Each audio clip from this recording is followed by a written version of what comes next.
გამარჯობათ, მე ვარ გიორგი, მინდა მოგიყვეთ ერთი ძველი ანეკდოტი, ახლა გამახსენდა. რა ხდება ახლა პარიკმახელთან სალონში დალაგთან მივა ჟირაფი. ხო და უნდა თმის შეჭრა და ეუბნება რა ღირს თქვენთანო ეს თმის შეჭრავა და გააჩნიაო ახლა რა ის პრიჩოსკა გინაო რა ის რა ღირს ეს უბრალოდ ასე რომ შემიმოკლოთ მაო და 10 ლარი უნაო მაგას 10 ლარი უნაო რა ამბავია 10 ლარიო და გედევი ფიქრეო არ მინაო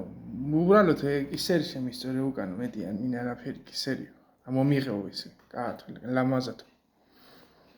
კაიო დაბზანდიო არ არის პრობლემა